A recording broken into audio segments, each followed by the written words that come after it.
Hey guys, you're on 1700 here today with Flavia, and I am joined with Damien Leith. Hello, how are you doing? How's it going? You're about to release your new album, Remembering June. Remember June.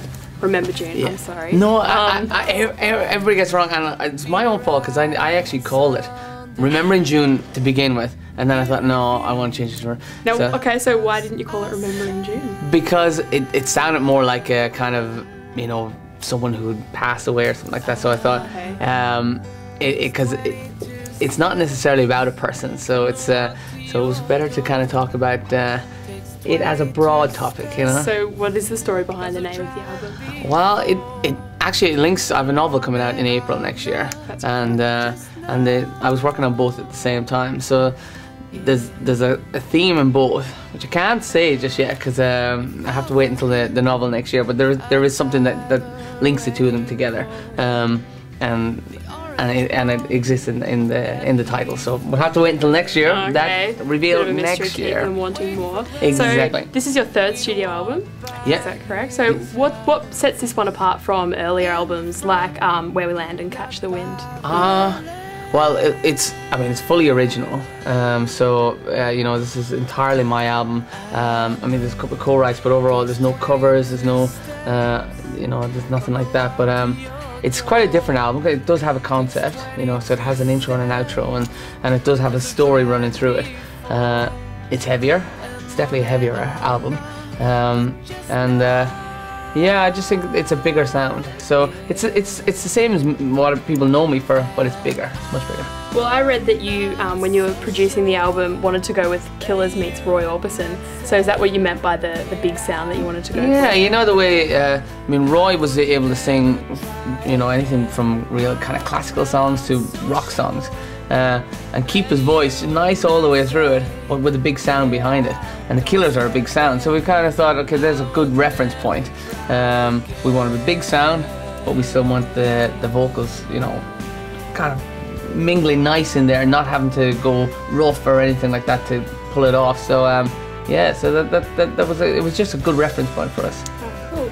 And on Catch the Wind, which came out last year, 2008, just an album of covers. Yeah. Featured a lot of Cat Stevens, Neil Young and Bob Dylan. Obviously they'd be three pretty big influences on you. Yeah, absolutely. I've always been, there's been different things that have influenced me. I love acoustic music, always have, you know, and they're some of the biggest acoustic folk writers in the world, just incredible, you know, and storytellers, and yeah, so they're, you know, amazing. So they were a real big influence for me. And then there's a rock side as well, which is, you know, some of the bands like Radiohead and U2 and all them, which are also a big influence on me. So this album is probably the combination of all the influences together on this album. Oh, cool. So you just talked before about writing the book. Yeah. Do you have like all these different creative outlets? Like, where did that one come from? It's you know, something I've always been doing. This is my second novel, so it's you know, it's pretty exciting. It's the best thing I've ever written. It's a much more ambitious, much more complicated story to what I've done before. So I've really kind of stretched in this one. I just love writing. I'm a bit of a workaholic. I kind of, it's like holding down two jobs. I work long days, go from one job, move on to the next one. Yeah, but you know, it's just, I love doing it. Yeah. So obviously, you're the father of two young boys, which is very exciting. Do you think with this album and also with the book coming out, is it moving you in more of a direction of the person you want to be and the father you want to be in that sense? Yeah, no, absolutely. You know, for me, you know, it's always been about the creative side of things for me, even more so than the singing. I got to be honest. I always wanted to be a writer. It's always that's all I ever wanted to be. And then I got into music, so music kind of followed. And I love music. I love singing. I love performing. But ultimately, writing is what I've always wanted to be. So the more I stay in the creative side of things, the more I'm being true to myself. And then that makes life easier for us in the home front as well, because we're kind of covering all the things we want to do. It's a very kind of arty sort of household as well. We do a lot of things. There's a lot of instruments around the house and all the rest. So it's just what we like doing. Okay. So obviously you're an Irishman. Yeah. By the accent. Do you find it difficult to appeal to both the Australian audiences, and you've become quite famed in Ireland as well? So what's it like, kind of with that? It's different. It's different. the Irish side is different because I don't have an idol connection, which is good because it's when they hear the music or whatever else, it's as its own, it's out in its own. Sometimes, certainly locally, there's people who don't like Idol, and they'll immediately do the association and go, oh, Damien from Idol, don't like it. And that's it. And there's no two ways about it, and they won't even give it a go. So, so but that's a very small case. There's not many of that. And that goes for anyone from Idol, unfortunately. There's people who just don't like it and they won't give it a go. So I suppose that's probably the main difference. The audiences are exactly the same though. They all just like music. They like being entertained, and that's all good to me. Yeah. So I guess it must be a bit liberating with the Irish audience because they're just taking your music for what it is and not from this kind of Idol. Yeah, arena. no, it is. I mean, they obviously know about Idol and all this, but they wouldn't have the long history, the winner's journey and all this. They wouldn't know really about it. It wasn't released over there.